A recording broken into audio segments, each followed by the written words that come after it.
going down, so chopping it up a little bit.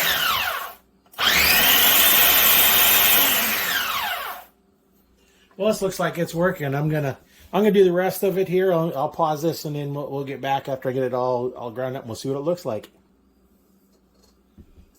Well, here's what it looks like after that. That's not too bad. Well, it's grinding up. It's not as fine as I would like it into a powder, but it could be used just like this. So I'll put the rest of it in here and I'll do the rest of it, and then I think I'll start doing it in the coffee grinder because I like the little powder. It mixes in a little better when you're putting it in stuff. Here's what I have so far, just a little bit of a tray here of the powder. And the stuff that doesn't go through this little sieve here, I've been putting in here, and it's a little bit finer than the stuff that's ground in there, but it's still fairly thick. That could be used if you're cooking, sweeten up in sauces or something. You could use it like that because it'll cook down.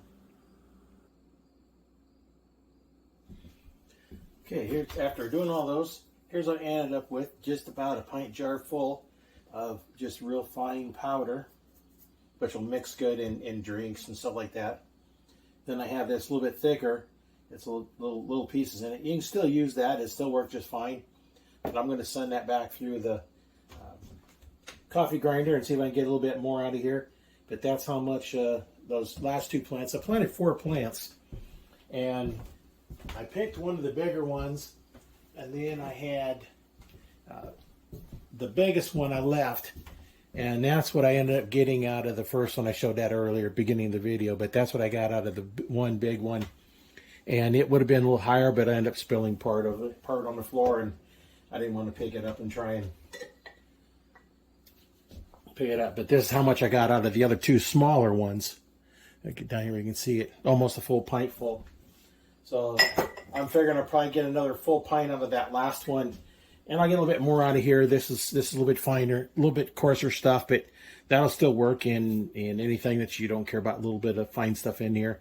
I know lots times I'll have my chocolate milk and I'll put some of the inner and little pieces in there. But I'm using almond milk, so don't know if it's pieces of almond or if it's just part of there. But it works good. So I'll grind it again, and I'll grind this one over here again and see how much more we get. So just to show you, this is what I was buying. It's pure stevia.